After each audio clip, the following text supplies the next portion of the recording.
Volume 3, Chapter 327, 12th of November, 1945. Arrival at Alexandroscene. They reached the road once again, after a long tour through fields, and after crossing the torrent by a little bridge of squeaky boards, fit only for people. A footbridge rather than anything more substantial. And they continue walking along the plain, which becomes narrower and narrower as the hills come closer to the coast, so much so that after another torrent, with the usual essential Roman bridge, the road leaves the plain and becomes mountainous and forks at the bridge. One road, which is not so steep, runs northwards along a valley. The other one, which Jesus takes following the indication of the Roman milestone, Alexandroscene, is a real flight of steps in the steep rocky mountain, the sharp ends of which drop into the Mediterranean, while the view of the sea becomes wider and wider as they climb. Only pedestrians and little donkeys go along that road, or flight of steps, as it should be called. But probably because it is a good shortcut, it is very busy, and people curiously watch the unusual Galilean group going along it. "That must be the Cape of the Storm," says Matthew, pointing to the promontory jutting out into the sea. "Yes, down there is the village of which the fisherman spoke to us," confirms James of Zebedee. "I wonder who built this road. Who knows how long it has been here? Phoenician work, perhaps." From the top we shall see Alexandroscene, beyond which there is the White Cape. "You will see a large expanse of sea, my dear John," says Jesus, laying an arm on the shoulders of the apostle. "That will make me happy. But it will soon be dark. Where are we stopping?" "At Alexandroscene. See? The road is already going down. Down there, the plain stretches as far as that town, which you can see over there. It is the town of the woman from Antigoniya." "How can we satisfy her request?" asks Andrew. "You know, Master, she said to us, 'Go to Alexandroscene. My brothers have stores there, and they are proselytes. Tell them about the Master. We are children of God, too.' And she wept because, as she is a daughter-in-law, she is rather frowned upon. So her brothers never go to see her, and she never hears of them," explains John. "We will look for her brothers. If they welcome us as pilgrims, we shall be able to satisfy her. But how can we prove that we have seen her?" "She works for Lazarus. And we are Lazarus's friends," says Jesus. "That is true. You can speak." "Yes. But quicken your pace so that we may find the house. Do you know where it is?" "Yes, it is near the fort. They deal very much with the Romans, to whom they sell many goods." "Very well." They covered the beautiful level road quickly, a real consular road, linked with roads coming from the mainland, and it proceeds towards the mainland after the steep step of flights across the rocky promontory near the coast. Alexandroscene is more a military than a civil town. It must be of strategic importance, but I do not know why. Enclosed between two promontories, it looks like a sentry watching that part of the sea. Now that it is possible to see both capes, many military towers are visible on them, forming a chain with those in the plain and in town, where the imposing fort dominates near the seashore. They enter the town after crossing another little torrent near the gate, and they proceed towards the severe mass of the fort, looking around inquisitively and being watched curiously. There are numerous soldiers, and they appear to be on good terms with the citizens, which makes the apostles mumble. These Phoenicians have no sense of honor. They reach the stores of Hermione's brothers, while the last customers are coming out, laden with all kinds of goods, from pieces of cloth to kitchenware, to hay, corn, oil, foodstuffs. The large entrance hall smells of leather, spices, hay, straw, raw wool, and leads into a yard as wide as a square, with storehouses under the porches. A swarthy, bearded man goes to meet them. What do you need? Foodstuffs? Yes, and lodgings, if you do not mind giving hospitality to pilgrims. We have come from far, and have never been here before. Welcome us in the name of the Lord. The man looks carefully at Jesus, who has spoken on behalf of everybody.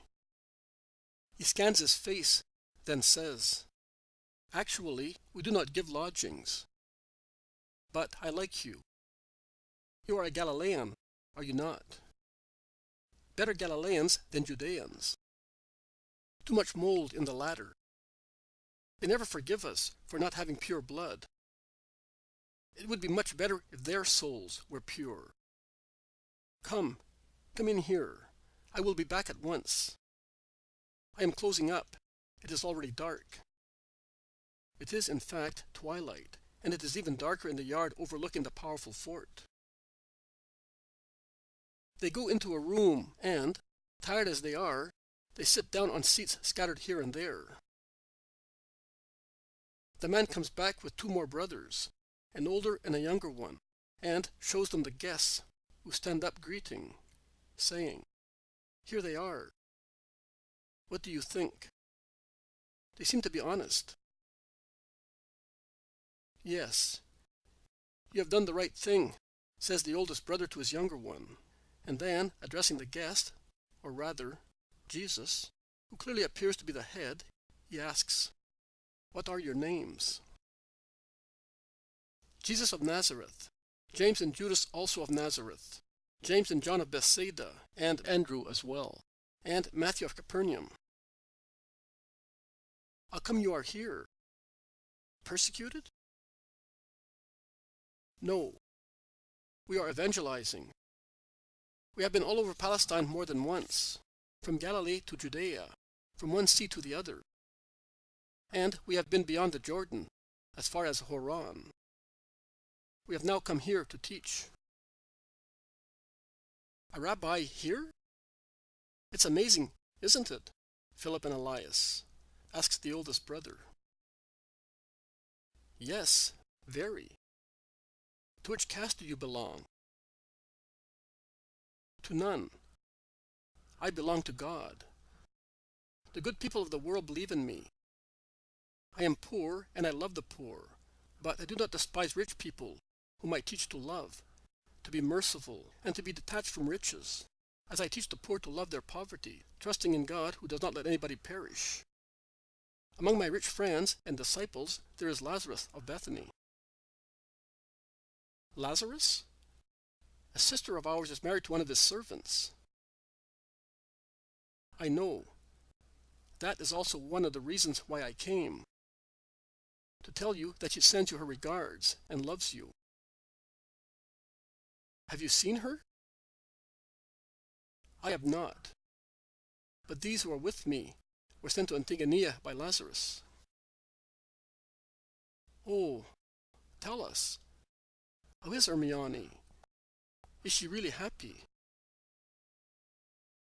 Her husband and mother-in-law are very fond of her. Her father-in-law respects her, says Judas Thaddeus. But he does not forgive her her mother's blood. Say so. He is about to forgive her. He praises her very highly. And she has 4 lovely kind children, who make her happy. You are always in her heart, and she asked us to bring you the Divine Master. But what? Are you the one who is said to be the Messiah? I am. You really are the...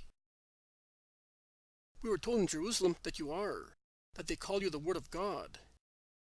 Is that true? Yes, it is. But are you the Word for those over there, or for everybody? For everybody. Can you believe that I am the Word of God?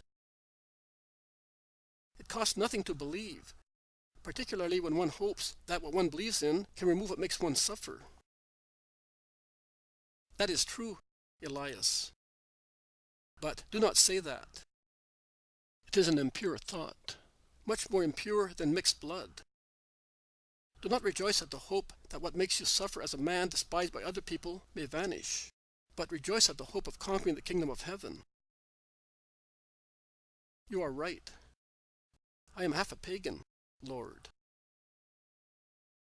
Do not lose heart.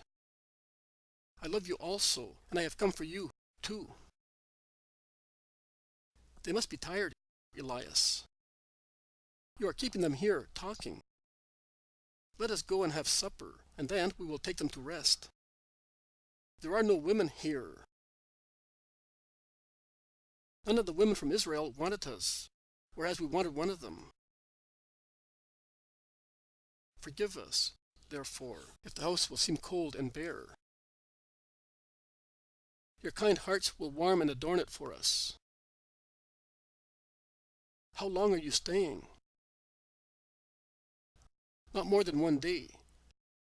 I want to go towards Tyre and Sidon, and I would like to be at Achzib before the Sabbath. It's not possible, Lord. Sidon is far away. I would like to speak here tomorrow. Our house is like a port. Without going out, you will have as many listeners as you wish, all the more so as tomorrow is market day. Let us go, then, and may the Lord reward you for your charity.